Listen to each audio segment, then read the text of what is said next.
大家好，我是伦。今天大家看到我们这个排场，就知道有很特别的人物要来了。我们一起欢迎新北国王总教练 Coach Ryan Marchand。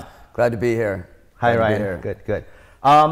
Ryan 教练在台湾已经2年了，那他也做过好几个访谈。那访谈的内容呢，主要都是在针对他过去的一些篮球经验，像是他在马刺体系的时候，在波波教练，还有现任的灰熊教练 Taylor Jenkins， 还有公鹿的教练 Mike Budenholzer 的跟他们一起工作的经验。那当然，我们之后也会提到这些篮球的话题。但是呢，首先呢，我想先让跟大家介绍一下 Ryan Marchand Coach Ryan 他是一个什么样的人。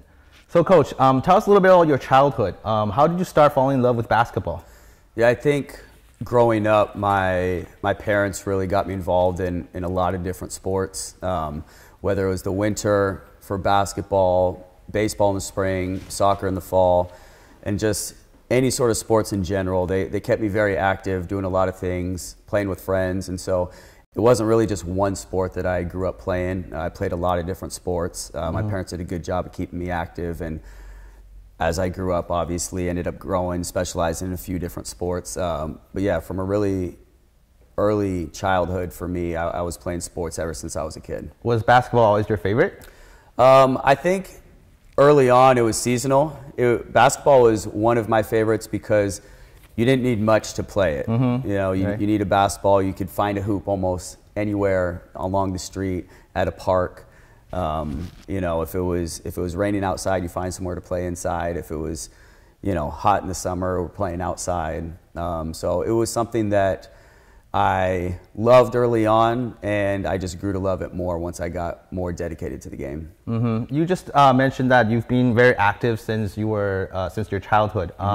Also, I follow you on Instagram, and I see you getting out around town all the time. Do you have any hobbies other than sports?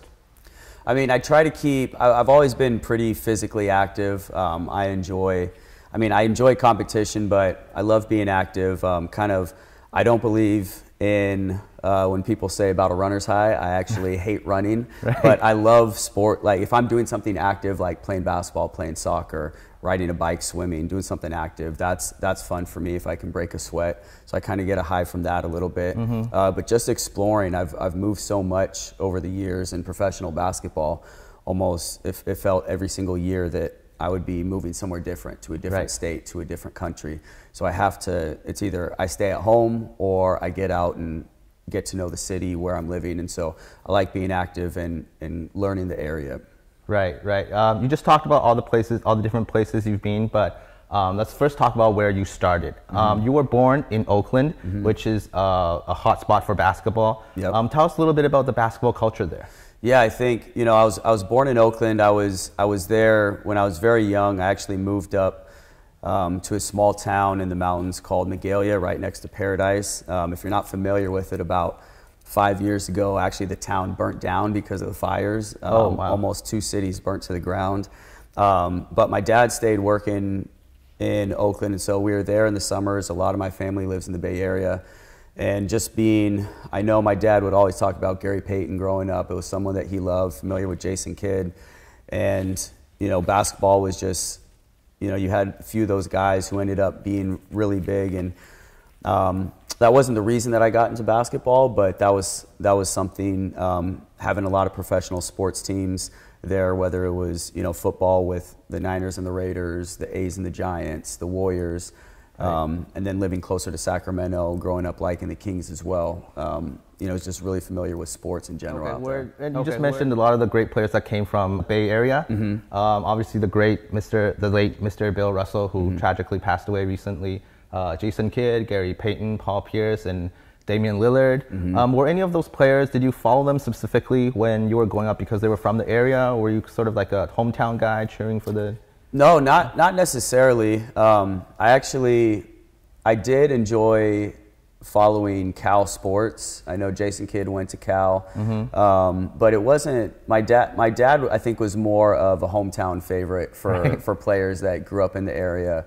He loves Damian Lillard, loved Gary Payton, so you hear him talk about those guys. But for me, it wasn't necessarily where the guys were from. You know, you might enjoy it a little bit more than being around that area, but for me, just it was very all over the place. Different players I liked, whether it was, you know, style, the way they played.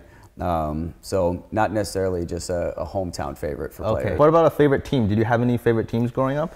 Growing up for basketball, it was the Kings and the Warriors. When I was living closer up near Sacramento, it was when the Kings and Lakers actually had a real rivalry back in, you know, the early 2000s. Rick Adelman was coach of the Kings, and that was actually the first NBA coach I worked for the Minnesota Timberwolves. The first time I went to the Timberwolves, because I worked for them 2 different times. And so that was unique, but the Kings and the Warriors were definitely the 2 teams that I followed most when I was growing up. Okay, so the Kings and the Warriors, obviously you did not enjoy the Lakers' glory days of the early 2000s. Right. Yeah, never a fan of LA teams, being from Northern California, so hated the Lakers, always rooted against them, and the fact that, you know, the Kings could never beat them. I still believe they had one of the best teams that never won a championship. And then obviously when the Tim Donaghy stuff came out with the ref and, you know, fixing the games and that happening through some of the Lakers-Kings series, there's obviously nothing you could do, but it made those frustrations boil a little bit more. David Stern, God bless his soul, I think he did a lot of good things for the league, but for me as a fan, sometimes it's frustrating. I don't know if this is true for you. Sometimes it's frustrating that I think basketball is one sport where people, just because of the nature that the line between a foul and not a foul is so subjective. And the same play that happens in the same situation, if you run it by 10 referees, maybe 5 will say it's a foul and 5 won't, especially on body contact.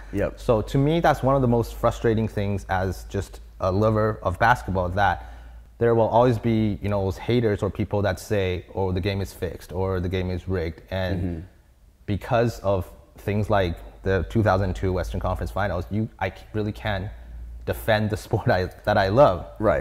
So there are some frustrations with that. I think the big scar that I have is when Vlade Divac tipped it out to Robert Horry and him shooting the 3 to get the win for them. Seconds, Kobe Bryant against Christie. Kobe Bryant on the move against Christie. In for the right, flips his shot up, no good. O'Neal lays it up, missed it. Ball tipped out to Horry, a straight on 3. Good! The Lakers have won! Robert Horry's greatest hits tour continues. Oh, no doubt about it. He's got to be getting a Grammy for that one. That's sealed in my mind. It's like a scar for me. So anytime I see someone tipping it out, the other team getting a rebound, making a bucket, like I just see that play over and over again. And actually, sticking with the Warriors and the Kings topic, in my mind, the 3 most influential teams in the past, I guess, 20 years were 2 of them. The early 2000 Kings, the late 2010 Warriors, and the mid-2000 Suns.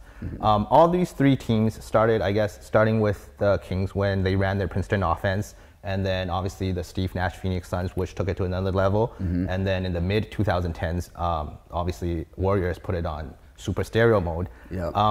What is your general, and since then we've seen this move, shift in philosophy towards spacing, shooting, and 3-pointers. What is your thought on the general state of basketball? I think you can go back to, and the way I see it is, especially the 80s, 90s, where they allowed hand checking. There was no defensive 3 in the key. Super physical. I mean, you could grab a guy, throw him to the ground, and stay in the game. You know, it was crazy. They allowed that. And going back on the 3 teams you talked about, actually when Steph Curry got into the league, I remember talking to my brother about it, saying that Steph Curry is going to have an impact on the game just like Michael Jordan, but in a different way. Because his shooting is unlike anything that anybody's ever seen. And now you see the range that people are shooting with, which is a coach's nightmare, a player's nightmare, having to guard that much space. But I think the big thing that I saw was each year in the NBA and the G League, the refs come to you, they talk about new rules, rules they add, rules they take away, what they allow, what they don't allow. And when they got rid of hand checking above the free throw line, basically you can't touch a player above the free throw line. It's already hard enough to stay in front of these players that are super athletic, super fast, that are going side to side, and now you take away any physical contact. that changed everything. Right. And also with the defensive three in the key, which the NBA has that no other leagues have, it becomes incredibly difficult because you can't just stand in the paint and load up to the ball from an X and O's perspective. And so you're guarding a shooter, now you have to stay attached, or if you get in the paint, you have to get out of the paint or the other team gets free throws. And if you help too much over, then you just skip pass and now you have to run 20, 30 feet to close out to that shooter. Now it's a wide open shot. So I think those rules changed the game immensely. I think Steph Curry had a Michael Jordan impact on the game as far as changing the game with his shooting ability. It's almost like he made shooting fun for more people, because you might have a couple specialists and now it's like, oh, it's cool to shoot this deep. It's cool to have, this sort of ball handling ability and be able to shoot from as far as he does. So I think, that was a major impact on the game as far as spacing and the offense that all these teams were able to operate with. I don't know if you've seen this, a clip of him shooting full court went viral, I think a couple months ago. I just recently saw it. It was of him taking full court shots and he made 5 in a row. Oh, no, I haven't seen that.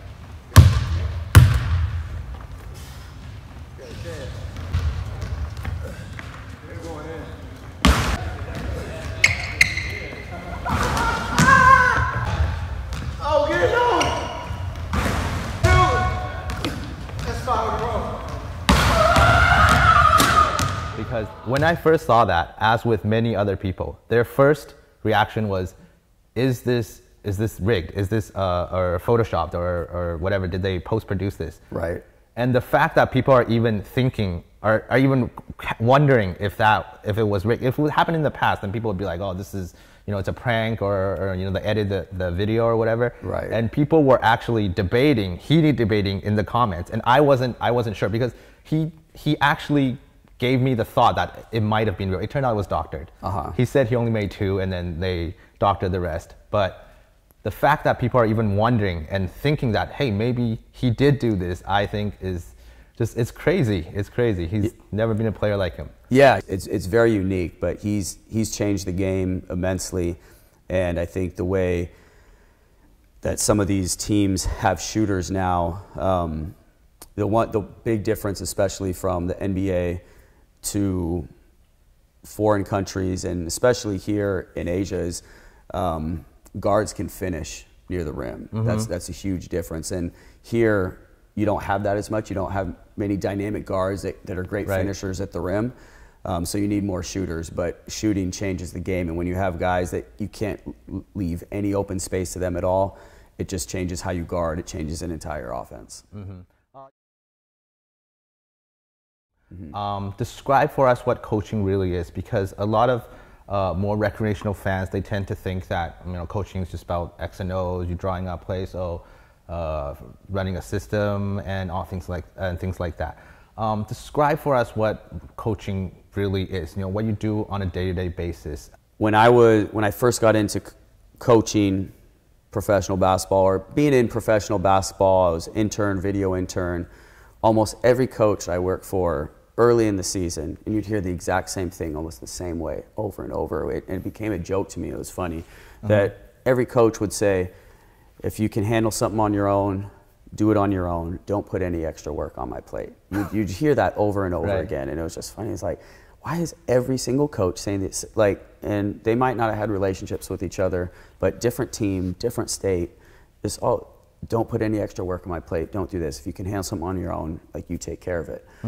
And it was funny until I got in the position where there's some days that so much extra non-basketball things are thrown onto my plate that I can't even break down the game until late at night.